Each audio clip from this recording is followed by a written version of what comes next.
शुरुआत करते हैं हम आपको विजयदशमी की अनेकों शुभकामनाएं देकर। हर साल विजयदशमी का पर्व हमें याद दिलाता है कि अधर्म, असत्य, अत्याचार कितने ही ताकतवर क्यों ना हो जाए, लेकिन विजय हमेशा धर्म, सत्य और प्रतिकार की होती है। रावण के पुतलों का दहन हमें याद दिलाता है कि ज्ञान, बल, पौरुष, शक्ति का इस्तेमाल अगर अधर्म के लिए हो तो सालों साल उसे इसी तरह जलाते हुए याद रखा जाता है। इसीलिए विजयदशमी पर हमें खुद से ये प्रण करना चाहिए कि हमें अपने जीवन में किन आदर्शों पर चलना है। आज इन्हीं विचारों के साथ पूरा देश विजयदशमी का त्योहार मना रहा है। देश के हर शहर में इस त्योहार की खूबसूरत तस्वीरें सामने आ रही हैं।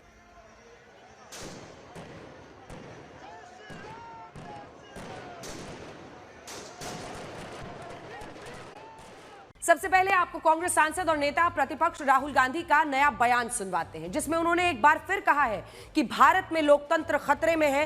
लेकिन इसी बयान में उन्होंने चीन की तारीफ भी की है। यह बयान उन्होंने भारत से 15,000 किलोमीटर दूर दक्षिण अमेरिकी देश कोलंबिया में दिया है। राहुल गांधी इस समय ब्राजील और कोलंबिया समेत 4 देशों की यात्रा पर हैं। कांग्रेस का कहना है कि इस यात्रा के दौरान राहुल गांधी कई नेताओं से मिलेंगे। कुछ यूनिवर्सिटीज के छात्रों से भी उनका एक संवाद होगा। लेकिन राहुल गांधी ने अपने पहले ही संवाद में एक विवाद को जन्म दे दिया। बीजेपी उन्हें घेर रही है। वो दरअसल कोलंबिया की एक प्राइवेट यूनिवर्सिटी की कॉन्फ्रेंस में हिस्सा ले रहे थे। यहां उन्होंने अपने बयान में कहा कि भारत के लोकतंत्र पर खतरा है, देश की संस्थाओं को कमजोर किया जा रहा है, विपक्ष की आवाज को दबाया जा रहा है। सत्ता में बैठे लोग चाहते हैं कि हर संस्था उनके हिसाब से काम करे। भारत को चाइना से सीखना होगा कि प्रोडक्शन कैसे बढ़ाना है। भारत नौकरियों के लिए स्ट्रगल कर रहा है। नोटबंदी और जीएसटी ने अर्थव्यवस्था को बर्बाद कर दिया है। पूरे देश में सेंट्रलाइज्ड करप्शन है। सरकार कुछ लोगों के हाथ में पूरी अर्थव्यवस्था सौंप देना चाहती है। अब इस बयान को लेकर बीजेपी राहुल गांधी पर हमलावर है। इस बयान से सवाल इसलिए भी उठ रहे हैं क्योंकि ये उन्होंने विदेशी जमीन से दिया है। ऐसा देखा गया है कि जब भी राहुल गांधी विदेश यात्रा पर होते हैं तो उनके बयानों से कोई ना कोई विवाद शुरू हो जाता है। पिछली कुछ विदेशी यात्राओं को अगर आप देखें तो लगभग हर बार राहुल गांधी के साथ एक नया विवाद शुरू हो गया। इस साल अप्रैल में राहुल गांधी ने अमेरिका के बॉस्टन में महाराष्ट्र विधानसभा चुनाव पर सवाल उठाए और कहा कि भारत का चुनाव आयोग समझौता कर चुका है। उन्होंने कहा था कि वहां जितने वोट हैं उससे ज्यादा वोटिंग हुई। मार्च 2023 राहुल गांधी ने लंदन में कुछ ऐसा ही बयान दिया और कहा था कि भारत में लोकतांत्रिक ढांचे पर लगातार हमले हो रहे हैं। साथ ही कहा कि आज जब भारत का लोकतंत्र खत्म हो रहा है तब अमेरिका और यूरोप को इसमें दखल देना चाहिए और भारत के लोकतंत्र को खत्म होने से बचाना चाहिए। राहुल गांधी ने पिछले साल अमेरिका के वर्जीनिया में कहा था कि लड़ाई इस बात की है कि क्या एक सिख को भारत में पगड़ी या कड़ा पहनने का अधिकार है या नहीं, और इसमें उन्होंने सभी धर्मों को जोड़ लिया। इशारों में उन्होंने भारत में अपने धर्म का पालन करने की आजादी पर सवाल खड़े किए थे। फरवरी 2023 कैम्ब्रिज यूनिवर्सिटी, जब राहुल गांधी ने कहा था कि भारत के लोकतंत्र पर हमला हो रहा है और विपक्षी नेताओं की जासूसी हो रही है।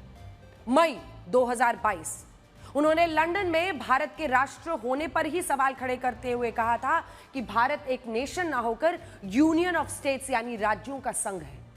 अगस्त 2018 में राहुल गांधी ने ब्रिटेन में कहा था कि भारत में दलित, किसान, आदिवासी, अल्पसंख्यकों को आवाज उठाने पर पीटा जाता है। इससे पहले मार्च 2018 जब उन्होंने सिंगापुर में कहा था कि देश में डर का माहौल है, विविधता की आजादी खतरे में है। इससे पहले सितंबर 2017 यूनिवर्सिटी ऑफ कैलिफोर्निया में उन्होंने कहा था कि दलित और मुसलमान होने की वजह से लोगों की पीट कर हत्या की जा रही है, देश में बांटने की राजनीति हो रही है। विदेशों में राहुल गांधी के इस तरह के बयानों की एक बहुत लंबी लिस्ट है, लेकिन बड़ी बात यह है कि उनके ऐसे बयानों के बाद भी इसी लोकतंत्र ने उनकी पार्टी को लगातार तीसरी बार सत्ता से बाहर रखा और इसी लोकतंत्र ने उन्हें चुनकर संसद भेजा और आज वो नेता प्रतिपक्ष की भूमिका है। राहुल गांधी सब कुछ बेबुनियाद, बेशरम भरी बातें करते हैं भारत के खिलाफ, भारत में, और विदेश में कहते हैं कि भारत में बोलने की आजादी नहीं है। पूरा लोकतंत्र है, देश के लोग आज़ाद हैं, लेकिन राहुल गांधी की समस्या ये है कि उनको वोट नहीं मिलता तो सत्ता चाहते हैं। और अगर विदेश में जाके भारत को अपमानित करिएगा तो जो भी सीट मिली है जनता वो भी नहीं जिताएगी आपको, जान लीजिए आप। उनका ये एक आदत हो गई है कि विदेश में जाकर के देश की जो संवैधानिक संस्थाएं हैं उनको बदनाम करना, ये देश के नागरिक कतई पसंद नहीं करते हैं, लेकिन उनकी आदत हो गई है जिसकी हम घोर निंदा करते हैं। ये जानते हैं सब कि वो देश को हर जगह बदनाम करने का, देश की निंदा करने के लिए, देश की आलोचना, मैं ये सरकार की नहीं कह रही, देश की निंदा। अगर वो कह रहे हैं कि लोग यहाँ पे झगड़ालू हैं, लोग यहाँ पे जो हैं वो ईमानदार नहीं हैं, जो भारत के लोग हैं वो उनको पता नहीं है अपने हमारे लिए क्या अच्छा, वो वोट जो देते हैं उनका दिमाग काम नहीं करता, तो इसलिए जो है किसी और को आके यहाँ पे डेमोक्रेसी बचानी चाहिए, ये सब बातों से वो ये दिखाते हैं कि भारत के लोग जो हैं वो बुद्धिहीन है। वो यही कहना चाहते हैं ना, वो जो है देश को शर्मिंदा करते हैं हमेशा, और देश भी उनसे शर्मिंदा है। अब ऐसा एक पैटर्न सा बन गया है, राहुल गांधी विदेशी दौरे पर जाते हैं, वो भारत में लोकतंत्र की सेहत पर कुछ बयान देते हैं, कहते हैं लोकतंत्र भारत में खतरे में है, और उसके बाद बीजेपी इसको सबसे बड़ा सियासी मुद्दा बना देती है। ऐसे में सवाल ये भी उठता है कि ये खतरा कैसे टलेगा? क्या ये खतरा सिर्फ इसलिए है क्योंकि उनकी पार्टी बार बार चुनाव हार रही है? और क्या कांग्रेस सत्ता में आ जाएगी तो लोकतंत्र पर मंडरा रहा ये खतरा टल जाएगा? आज राहुल गांधी भारत के जिस लोकतंत्र को कोस रहे हैं, खतरे में बता रहे हैं, उसी लोकतंत्र में वो नेता प्रतिपक्ष के पद पर आसीन है, और जिस सरकार को वो कोस रहे हैं उस सरकार को लोकतांत्रिक प्रक्रिया के तहत इस देश की जनता ने एक बार नहीं बल्कि लगातार तीसरी बार चुना है। क्या सियासी रूप से या चुनावी रूप से भारतीय जनता पार्टी या एनडीए को सत्ता से बेदखल ना कर पाने की वजह से आज सारा का सारा जो तवज्जो है वो इस बात पर दे दिया जाता है कि भारत में तो लोकतंत्र ही खतरे में है? इसी लोकतंत्र में उनकी पार्टी को 2024 के लोकसभा चुनाव में 99 सीट दी, उसे वो अपनी नैतिक जीत बताते हैं, लेकिन वो हर बार भारत के लोकतंत्र को खतरे में बता रहे हैं, जबकि हकीकत यह है कि इस समय एशिया ही नहीं बल्कि पूरी दुनिया में भारत का लोकतंत्र सबसे मजबूत लोकतंत्र बनकर उभरा है। अगर हम केवल भारत के पड़ोसी देशों की बात करें, पाकिस्तान, गृह युद्ध के हालात बन रहे हैं, जहां यह स्पष्ट नहीं है कि वहां सरकार शहबाज शरीफ चलाते हैं या सेना प्रमुख आसिम मुनीर चलाता है। बांग्लादेश, श्रीलंका, नेपाल जैसे देश जहां पर लोकतांत्रिक ढांचा अराजकता की भेंट चढ़ भी चुका है। ऐसे समय में अगर भारत की जनता एक सरकार को लगातार तीसरी बार चुन रही है तो यकीनन देश के लोगों को लोकतांत्रिक व्यवस्था पर विश्वास है। आज राहुल गांधी को जनता के इस विश्वास पर सवाल उठाना चाहिए क्या? आज से 100 वर्ष पहले विजयादशमी के ही दिन राष्ट्रीय स्वयंसेवक संघ की स्थापना हुई थी। इसकी स्थापना कुछ खास उद्देश्यों के लिए की गई थी, जिसमें हिंदू संस्कृति परंपरा की रक्षा, देशवासियों में देशभक्ति की भावना पैदा करना, समाज के हर वर्ग की निस्वार्थ सेवा करना शामिल था। नागपुर में हुए शताब्दी समारोह में संघ प्रमुख मोहन भागवत ने भी इन्हीं उद्देश्यों को फिर से याद दिलाया और आज की वैश्विक परिस्थितियों पर संघ के विचार पेश किए। अपने संबोधन में उन्होंने मुख्य रूप से 5 मुद्दों पर अपने विचार रखे। राष्ट्रीयता पर उन्होंने कहा कि भारत एक हिंदू राष्ट्र है और जिनको हिंदू शब्द से आपत्ति है वो हिंदवी या भारतीय कुछ भी कह सकते हैं, क्योंकि ये इस सब का मतलब एक ही है। अराजकता पर उन्होंने कहा कि दुनिया के कई देशों में इस वक्त अराजकता है और इसका फायदा बाहरी शक्तियां उठाती हैं, लेकिन भारतीय युवा पीढ़ी की तारीफ करते हुए उन्होंने कहा कि उनमें देशभक्ति का भाव है, भारतीय संस्कृति के प्रति आदर है। जेनजी पर उन्होंने नेपाल, बांग्लादेश, श्रीलंका का उदाहरण देकर कहा कि हिंसा बदलाव लाने का तरीका नहीं, क्योंकि हिंसा से लाए गए परिवर्तन का स्थायित्व नहीं है। संघ के मंच से मोहन भागवत ने अमेरिकी टैरिफ पर कहा कि इसका बुरा असर सभी पर हो रहा है। उन्होंने याद दिलाया कि किसी देश पर निर्भरता मजबूरी नहीं बननी चाहिए, इसीलिए भारत आत्मनिर्भर होना पड़ेगा। पहलगांव हमले को लेकर उन्होंने याद दिलाया कि इस हमले में आतंकियों ने धर्म पूछकर 26 लोगों को मारा था और इसके बाद हुए युद्ध में भारत को दोस्तों और दुश्मन का फर्क पता चला। शताब्दी समारोह के मौके पर नागपुर में भव्य कार्यक्रम हुआ था। हम आपको इसकी कुछ झलकियां दिखाते हैं।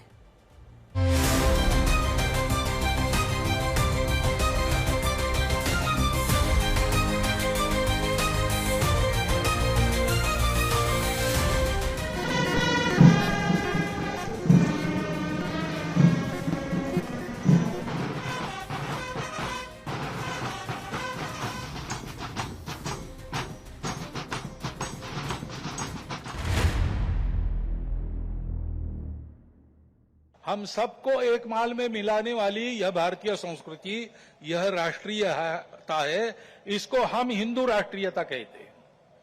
यही हमारे लिए हिंदू राष्ट्रीयता है।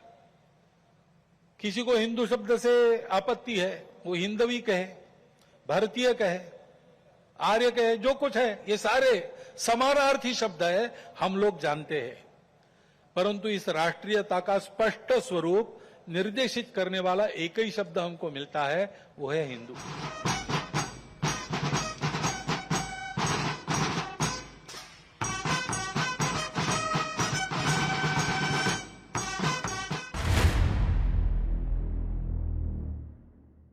अमेरिका ने जो नई टैरिफ नीति अपनाई, उनके अपने हित के लिए अपनाई होगी, लेकिन उसकी मार तो सभी पर पड़ रही है। इसलिए ये सारा परिदृश्य अथवा ये सारी प्रचलित पद्धति, उस पर हम निर्भर हो जाए ऐसी नहीं है। और इसलिए इस निर्भरता को मानते हुए, विश्व जीवन की एकता को मानते हुए, हमको इसको मजबूरी न बनाते हुए जीना अगर है तो स्वदेशी और स्वावलंबन का कोई परिणाम नहीं, कोई पर्याय नहीं।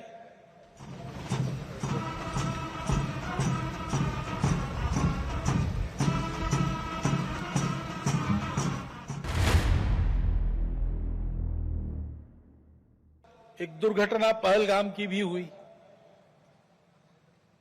हमला हुआ सीमा पार के आतंकियों के द्वारा, 26 भारतीय नागरिकों की उनका धर्म पूछकर हत्या की। लेकिन उसके चलते सारे देश में प्रचंड दुख और क्रोध की लहर पैदा हुई।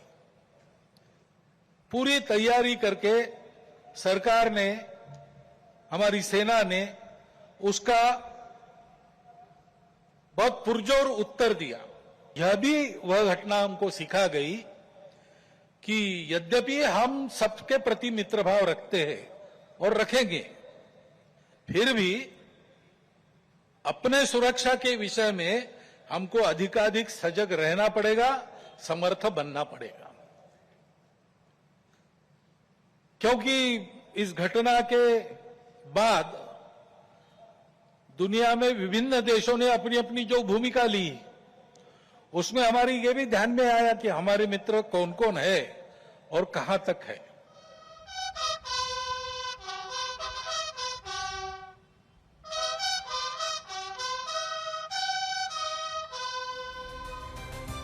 संघ से जुड़ी ऐसी कुछ बातें हैं जिन्हें इतिहासकारों, बुद्धिजीवियों और राजनेताओं ने अलग अलग नजरिए से देखा है और उनकी विवेचना की है।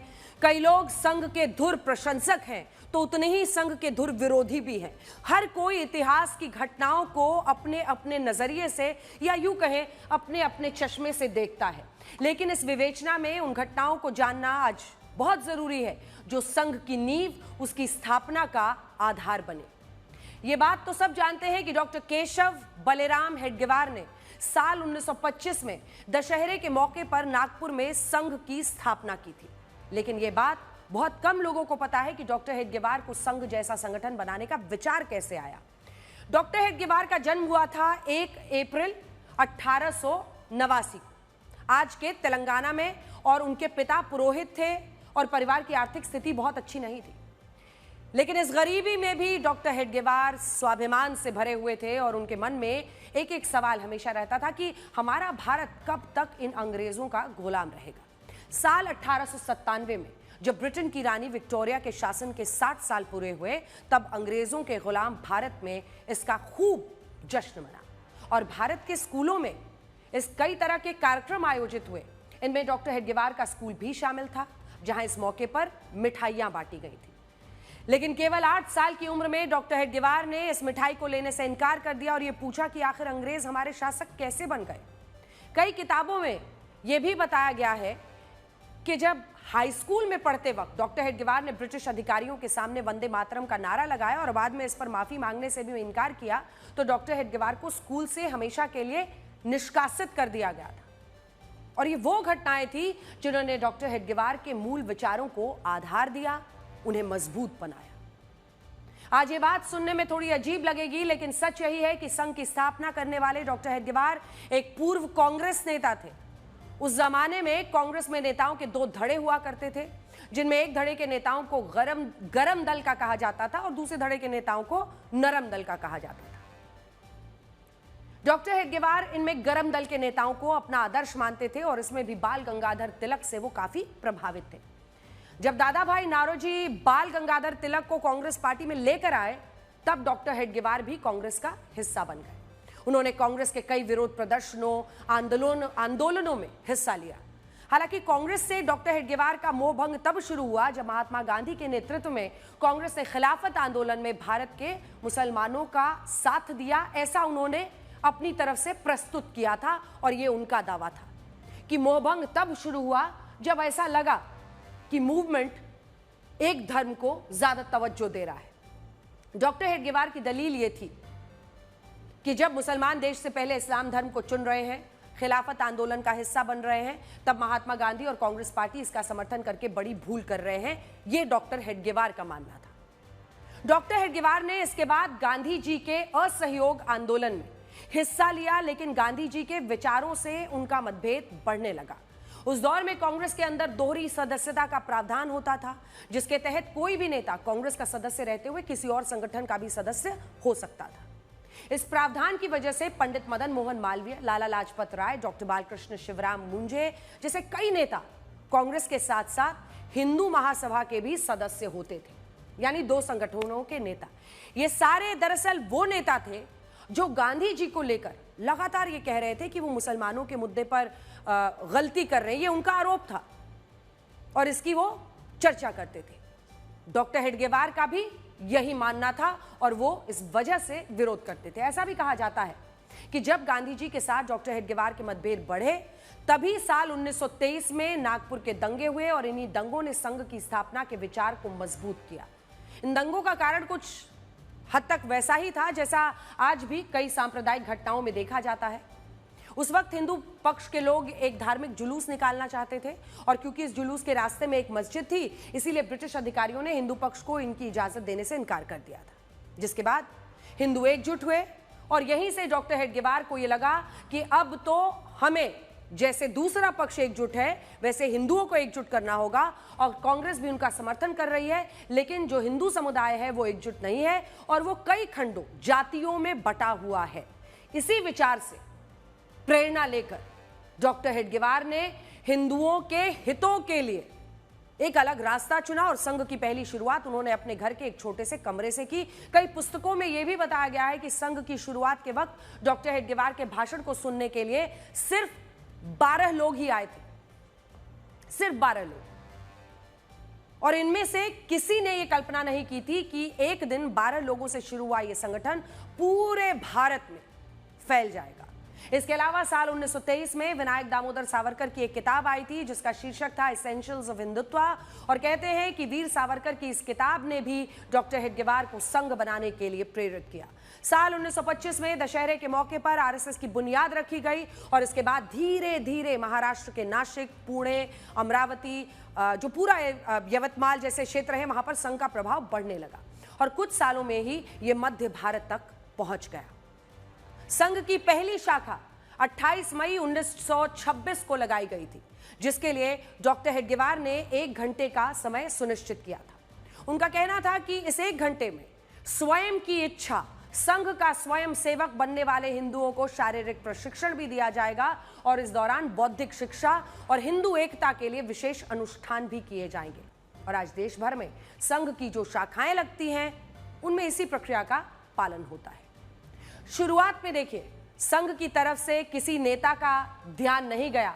शुरुआत में अगर आप देखिए तो बहुत सारे नेता ऐसे थे जो संघ और संघ के अस्तित्व को नकार रहे थे, किसी का ध्यान नहीं गया। लेकिन डॉक्टर हेडगेवार को हमेशा लगता था कि वो इसके जरिए हिंदुओं को एकजुट करेंगे, संगठित करेंगे और इसमें उनको सफलता मिलेगी। साल 1930 जब महाराष्ट्र के बाहर आरएसएस का विस्तार हुआ और इसके लिए डॉक्टर हेडगेवार बनारस हिंदू यूनिवर्सिटी पहुंचे, BHU, वहां उनकी मुलाकात पंडित मदन मोहन मालवीय से हुई और उन्होंने ही पहली बार आरएसएस को BHU में उसका दफ्तर खोलने की अनुमति दी। ये वही समय था जब डॉक्टर हेडगेवार की मुलाकात गोलवलकर से हुई, जिन्हें बीएचयू के छात्र गुरुजी कहकर बुलाते थे। साल 1940 में जब डॉक्टर हेडगेवार का निधन हुआ, तब गोलवलकर ने ही संघ का पूर्ण रूप से कार्यभार संभाला। और ऐसा भी कहा जाता है कि अपनी मृत्यु से पहले उन्होंने गोलवलकर को एक पर्ची दी थी, जिस पर यह लिखा था कि अब से संघ का दायित्व उन्हीं के कंधों पर होगा। डॉक्टर हेडगेवार के नेतृत्व में जहां संघ को वैचारिक मजबूती मिली, वहीं गोलवलकर के नेतृत्व में संघ दिल्ली, कोलकाता, चेन्नई और लाहौर तक फैल गया। हालांकि संघ को लेकर कई बार विवाद भी हुए हैं। इनमें सबसे बड़ा विवाद यह था कि संघ ने कांग्रेस के भारत छोड़ो आंदोलन का समर्थन नहीं किया, जिस पर उसकी आज तक आलोचना होती है। इतिहासकारों का एक पक्ष यह कहता है कि संघ ने इस आंदोलन में हिस्सा न लेकर अंग्रेजों का साथ दिया, जबकि संघ इन आरोपों को सिरे से नकारता है। संघ की यह दलील है कि उस दौर में वो राजनीतिक सत्ता से दूरी बनाए रखना चाहता था, ताकि उसे सरकारी प्रतिबंधों और हस्तक्षेप से बचाया जा सके। और संघ का यह भी मानना था कि असली देशभक्ति सिर्फ गिरफ्तारी देने में नहीं, बल्कि असली देशभक्ति देश के लिए जीने में है। और इसीलिए संघ ने कांग्रेस और गांधी जी के आंदोलन में भाग ना लेकर संगठन के विकास, शाखाओं की स्थापना, प्रचारक प्रणाली पर ध्यान केंद्रित किया, जिस पर आज तक सवाल उठते रहे हैं। संघ की स्थापना से लेकर आज तक उस पर 3 बार राष्ट्रीय प्रतिबंध भी लग चुका है, जिनमें पहला प्रतिबंध साल 1948 में लगा था, जब नाथूराम गोडसे ने महात्मा गांधी की हत्या की थी। और आरोप था कि इस हत्या की साजिश के पीछे संघ का हाथ है। हालांकि आरोप कभी साबित नहीं हुए और संघ पर लगे प्रतिबंधों को बाद में वापस ले लिया गया। दूसरी बार प्रतिबंध साल 1975 में लगा, जब देश में इंदिरा गांधी की सरकार ने इमरजेंसी लगा दी थी। उस वक्त राजनीति से दूरी बनाकर रखने वाले संघ ने जयप्रकाश नारायण के जेपी आंदोलन को अपना समर्थन दिया था। और जयप्रकाश नारायण ने अपनी एक रैली में संघ का समर्थन करते हुए कहा था कि अगर संघ फांसीवादी है तो मैं भी फांसीवादी हूं। और तीसरा प्रतिबंध साल 1992 में लगा, जब राम जन्मभूमि आंदोलन के दौरान अयोध्या में विवादित बाबरी मस्जिद का विध्वंस हुआ।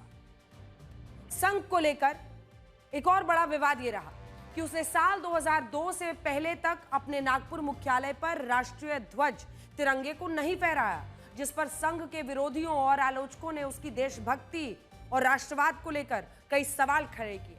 लेकिन यहां संघ की दलील क्या है? वो एक दलील देते हैं कि उसका विरोध तिरंगे को लेकर कभी था ही नहीं। संघ का कहना यह था कि कांग्रेस ने अपने झंडे में मामूली परिवर्तन करके उसे पूरे देश का झंडा बना दिया था, जिसका गोलवलकर ने विरोध किया था। और दूसरा, पहले निजी भवनों पर तिरंगा फहराने को लेकर नियम बहुत सख्त थे और ऐसा करने की इजाजत नहीं होती थी। इसीलिए संघ ने 2002 से पहले तक अपने नागपुर मुख्यालय पर तिरंगे को कभी नहीं फहराया था। हालांकि इस मुद्दे को लेकर जब इतनी राजनीति होती है, तब हम आपको यह भी बताना चाहते हैं कि 15 अगस्त 1947 को जब भारत आजाद हुआ, तब दादर और नगर हवेली और गोवा में भारत के तिरंगे को नहीं फहराया जा सका था। उस समय इन दोनों जगहों पर पुर्तगालियों का शासन था, जिसके बाद इनकी आजादी के लिए राष्ट्रीय स्वयंसेवक संघ ने एक मुक्ति आंदोलन चलाया। साल 1954 में इसी संघ के स्वयंसेवकों ने अपना बलिदान देते हुए पहली बार दादर और नगर हवेली के सिलवासा में भारत का तिरंगा झंडा फहराया।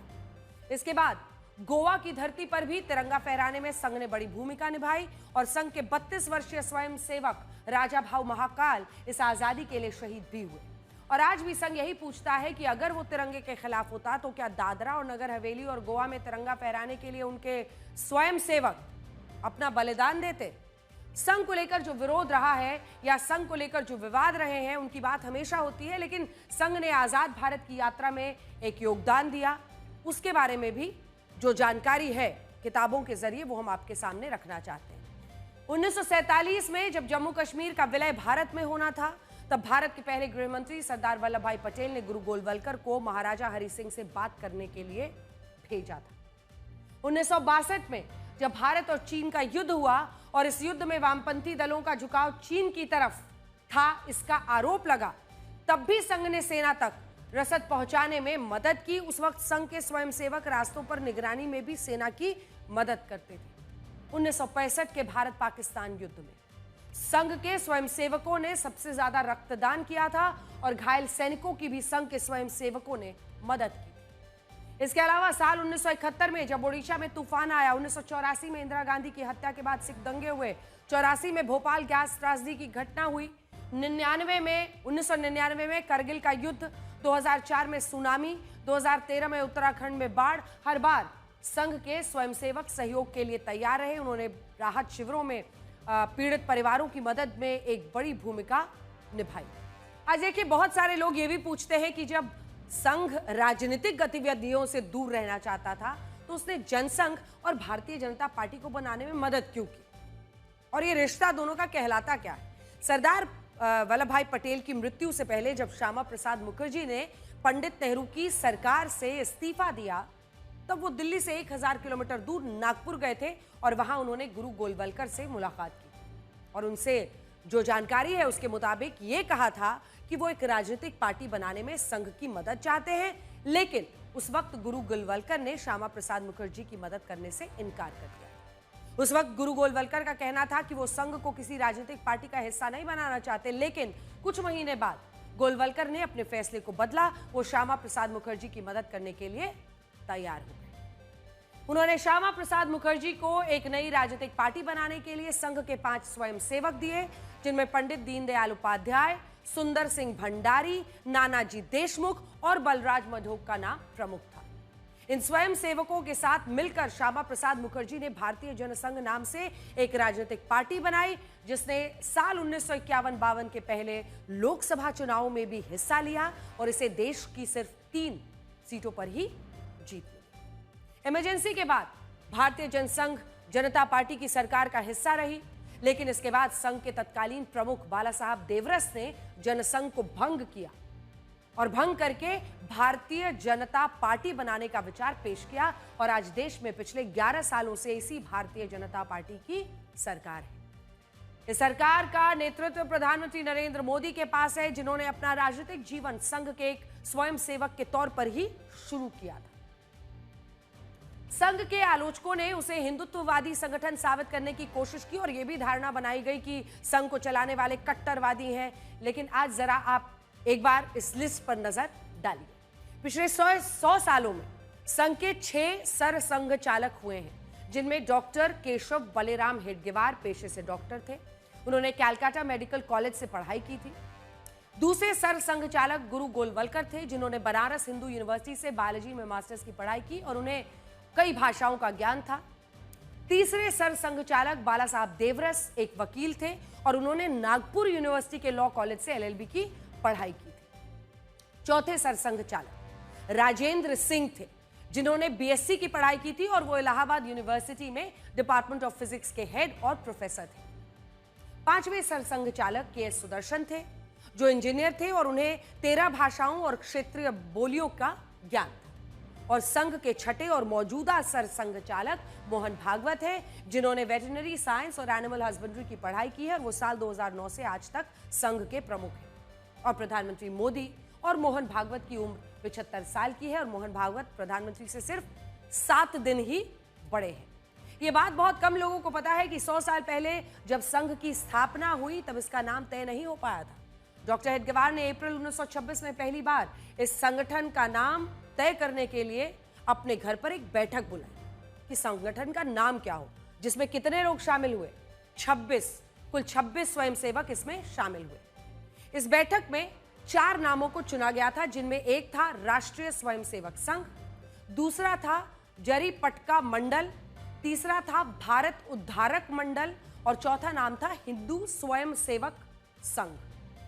कुछ स्वयंसेवक चाहते थे कि इस संगठन को हिंदू स्वयंसेवक संघ या जरी पटका मंडल कहकर बुलाया जाए, और इसकी वजह यह थी कि नागपुर में जरी पटका मंडल नाम से एक जगह हुआ करती थी, लेकिन बाद में यह तय हुआ कि इस संगठन को राष्ट्रीय स्वयंसेवक संघ कहा जाएगा, जिसमें स्वयं की इच्छा से लोग शामिल होंगे और इस संगठन को स्वयं ही मजबूत बनाएंगे। और आज आप देखिए कि एक कमरे से शुरू हुआ संघ दुनिया के सबसे बड़े संगठनों में एक बन गया है। अब जरा इन आंकड़ों पर भी नजर डालिए। आज देश में हर दिन संघ की 83,000 से ज्यादा शाखाएं लगती हैं, 83,000। हर महीने 12,000 से ज्यादा मंडलियों का आयोजन होता है पूरे भारत में। संघ के 1 करोड़ से ज्यादा स्वयंसेवक हैं। पिछले 1 साल में 2,22,000 लोग संघ में शामिल हुए, जिनमें 1,63,000 युवा जेन जी थे, जिनकी 13 से 28 साल के बीच उम्र थी। आज संघ देश के अलग अलग क्षेत्रों में 89,000 से ज्यादा सेवाएं प्रदान कर रहा है। इनमें लगभग 41,000 सेवाएं अकेले शिक्षा क्षेत्र में उपलब्ध कराई जा रही हैं। 17,000 सेवाएं स्वास्थ्य क्षेत्र में दी जा रही हैं। आज उत्तर प्रदेश में ही देख लीजिए, संघ की 8,000 शाखाएं हैं, केरल में 5,000 हैं, महाराष्ट्र में 4,000 शाखाएं हैं। आज दुनिया के 55 देशों में संघ का विस्तार हो चुका है, जहां उसकी 1600 शाखाएं हैं। और इन आंकड़ों से आप समझ सकते हैं कि एक कमरे से शुरू हुआ संघ अब कितना विशाल हो चुका है। आज 2 अक्टूबर यानी महात्मा गांधी की जयंती है। पूरी दुनिया में जिस तरह की विस्फोटक स्थितियां बनी हुई है, ऐसे में महात्मा गांधी के विचार में पहले से ही कहीं ज्यादा आज प्रासंगिक हो गए हैं। पूरी दुनिया इस वक्त युद्ध, आतंकवाद, नफरत से घिरी है। दुनिया को आज महात्मा गांधी की अहिंसा और शांति की नीति से सीख लेनी चाहिए। इसी नीति पर चलकर ही पूरा विश्व शांति और विकास के पथ पर आगे बढ़ सकता है। नेपाल, बांग्लादेश और अब मोरक्को जैसे देशों में अराजकता है, भ्रष्टाचार, फरेब की राजनीति ने युवा पीढ़ी को सुलगा दिया है। वो हिंसा पर उतारू हैं।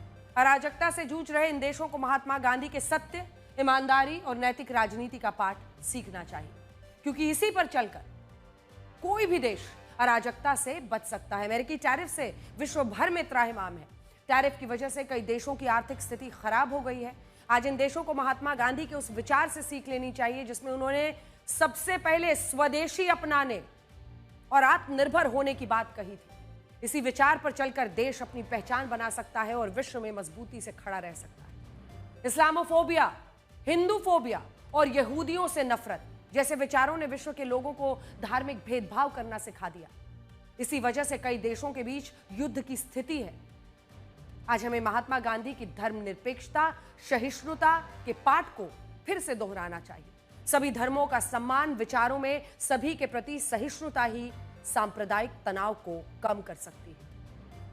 नेपाल में जिस तरह से युवाओं ने बड़े पैमाने पर विरोध प्रदर्शन की, आगजनी की थी, वैसी ही अराजकता मोरक्को में शुरू हो गई है। ये तस्वीरें पहले देखिए। उत्तर अफ्रीकी इस्लामिक देश मोरक्को है, उसमें सरकार के भ्रष्टाचार, सामाजिक सुरक्षा के मुद्दे पर जेनजी युवाओं ने बवाल खड़ा कर दिया है। 27 सितंबर से शुरू हुआ जेनजी आंदोलन पिछले 5 दिनों में मोरक्को के 15 से ज्यादा शहरों में फैल चुका है और सरकार के लिए उससे निपटना मुश्किल होता जा रहा है। मोरक्को में होने वाले इस आंदोलन को जेनजी 212 कहा जा रहा है। 212 से यहां मतलब कंट्री कोड से है। जैसे भारत का कंट्री कोड 91 है, वैसे ही मोरक्को का 212 है। प्रदर्शन करने वाले युवा भ्रष्टाचार, क्षेत्रीय भेदभाव, नौकरी, रोजगार, खराब सरकारी सुविधाओं के मुद्दे पर सरकार से नाराज है। मोरक्को में हिंसा की जो तस्वीरें सामने आ रही हैं, ठीक वैसे ही तस्वीरें नेपाल से आई थी। अगर आपको याद हो, हम आपको मोरक्को में मचे कोहराम पर पहले एक रिपोर्ट दिखाते हैं। सड़कों पर उतरे युवाओं का गुस्सा इस बात पर है कि मोरक्को की सरकार 2030 में फीफा वर्ल्ड कप कराने के नाम पर करीब 3 लाख करोड़ रुपए खर्च कर रही है, लेकिन वही सरकार देश के लोगों को अच्छी सुविधाएं, नौकरी नहीं दे पा रही। युवाओं का गुस्सा इस बात पर है कि सरकार उनके भविष्य के बारे में नहीं सोच रही। प्रदर्शनकारी युवा तो खुलकर नारे लगा रहे हैं, we want hospitals not stadiums, यानी उन्हें अच्छा अस्पताल चाहिए, स्टेडियम्स नहीं। मोरक्को के में बेरोजगारी दर कितनी है? 12.8%, जबकि युवाओं में बेरोजगारी दर 35.8% है, 35.8%। अब आपको पाकिस्तान के कब्जे वाले कश्मीर में आवाम की बगावत और आसिम मुनीर की फौज का सरेंडर दिखाएंगे। पीओके की जनता अब खुलकर आजादी की मांग पर उतर आई है और कई दिन से चल रहे प्रदर्शन अब हिंसक रूप ले चुके हैं। मुजफ्फराबाद, धेरकोट, मीरपुर, रावलकोट में जोरदार प्रदर्शन और झड़पें हो रही हैं। अब यह विरोध प्रदर्शन सामान्य ना होकर आर पार की लड़ाई में तब्दील हो चुका है। सरकारी दमन से परेशान पीओके की जनता शासन को चुनौती देते हुए कह रही है कि वो अब हुक्मरानों की मौत बनकर सड़कों पर आ चुकी है। इन आक्रामक प्रदर्शनों में भड़काऊ नारे लग रहे हैं। जनता का गुस्सा खुलकर सामने आ रहा है। हजारों की संख्या में सड़कों पर उतरे हैं लोग और वो नाराए कश्मीर, जिवे जिवे कश्मीर, हुक्मरानों देख लो हम तुम्हारी मौत है, इनकलाब आएगा, कश्मीर हमारा है, इसका फैसला हम करेंगे जैसे नारे इस वक्त लगा रहे हैं। प्रदर्शनकारी कह रहे हैं कि पीओके के लोगों का खून बगावत वाला खून है। सोचिए, ये बगावत अब पाकिस्तान पर कितनी भारी पड़ने वाली है। राइटिंग ऑन द वॉल जिसे अंग्रेजी में कहते हैं वो साफ है। पीओके पाकिस्तान के चंगुल से बाहर निकलने को बेताब है। सब्सिडी कटौती, बुनियादी सुविधाओं की कमी, कुछ सियासी मांगों को लेकर शुरू हुआ यह प्रदर्शन अब आसिम मुनीर की फौज और शहबाज शरीफ की सरकार के लिए खुली चुनौती बन गया है। प्रदर्शनकारियों का आरोप है कि पाकिस्तान की सेना और पुलिस सादे कपड़ों में प्रदर्शनकारियों पर गुप्त हमले करा रही है। नाराज प्रदर्शनकारी पीओके की राजधानी मुजफ्फराबाद की तरफ मार्च करते हुए पहुंच रहे हैं। प्रदर्शनकारियों को रोकने के लिए पुल पर बड़े बड़े कंटेनर्स रखे गए, जिसे गुस्साई भीड़ ने नदी में ही फेंक दिया। अब आपको इन प्रदर्शनों के पीछे की कहानी आसान भाषा में समझाते हैं। पाकिस्तान के अत्याचारों की वजह से पीओके की आवाम में बगावत है। गुस्से की चिंगारी काफी समय से पनप रही है, लेकिन अब यह खुलकर सामने आ चुकी है। सीमित स्तर पर होने वाले प्रदर्शन 29 सितंबर को काफी ज्यादा भड़क गए, जब मुजफ्फराबाद हो और दूसरे जिलों में हजारों लोग सड़कों पर उतर आए। ये देखिए ड्रोन की तस्वीरें। इस दिन मुजफ्फराबाद में सुरक्षा बलों ने प्रदर्शनकारियों पर फायरिंग की, जिसमें कई लोगों की मौत हो गई। प्रदर्शनकारियों ने बाजार, ट्रांसपोर्ट सब ठप कर दिया। लोगों को काबू में करने के लिए पाकिस्तानी सरकार ने इंटरनेट बंद किया और लोगों पर सख्ती शुरू की। 30 सितंबर को प्रदर्शनकारी और ज्यादा उग्र हो गए और पुलिसकर्मियों को बंधक बना लिया और उनकी परेड भी वहां पर कराई गई। आप समझ सकते हैं परिस्थितियां कैसे पाकिस्तान के हाथ से निकल रही हैं। प्रदर्शनकारियों ने बंधक बनाए गए सुरक्षा बलों का इस्तेमाल ढाल की तरह करना शुरू किया, जिससे पाकिस्तान के सुरक्षा बल सीधी कार्रवाई कर ही ना पाए। प्रदर्शनों को रोकने के लिए पाकिस्तान ने 1000 से ज्यादा अतिरिक्त सुरक्षा बल तैनात कर दिए। अब इन प्रदर्शनों को रोकने के लिए घबराई हुई पाकिस्तान की सेना दमन के साथ धमकी, झूठ, सबका सहारा लेकर लोगों को बरगलाने की कोशिश कर रही है। पाकिस्तान की सेना के प्रवक्ता अहमद शरीफ चौधरी ने प्रेस कॉन्फ्रेंस में धमकी भरे अंदाज में कहा कि प्रदर्शन तुम्हारा हक है, लेकिन सरकार गिराने की कोशिश मत करो। अगर ऐसा किया तो कीमत चुकानी पड़ेगी। सोचिए, कीमत चुकाने का अर्थ क्या हो सकता है। इसके अलावा टैक्स की मार झेल रही जनता को बेवकूफ बनाते हुए सेना के प्रवक्ता ने कहा कि टैक्स नहीं लिए तो सैलरी, स्कूल, हॉस्पिटल कैसे चलेंगे। इतना ही नहीं, लोगों को भटकाने के लिए फिर से कश्मीर का राग अलापा। कहा कि आर्मी में कश्मीरी जवान है और कश्मीर पाकिस्तान बनेगा। पाकिस्तानी आर्मी के प्रवक्ता ने सरेआम झूठ बोलते हुए कहा कि पीओके के हालात भारत के जम्मू कश्मीर से बेहतर है। उसने साक्षरता दर, हॉस्पिटल, कॉलेज की स्थिति पीओके में बेहतर बताई, जबकि ये सब झूठ है। आपको बता दें कि अहमद शरीफ चौधरी वही व्यक्ति है जिसे ऑपरेशन सिंदूर के दौरान पाकिस्तान की तरफ से झूठ बोलने, प्रोपेगेंडा फैलाने की पूरी जिम्मेदारी दी गई थी और अब ये पीओके में हो रहे प्रदर्शनों को लेकर झूठ फैलाने में लगा है।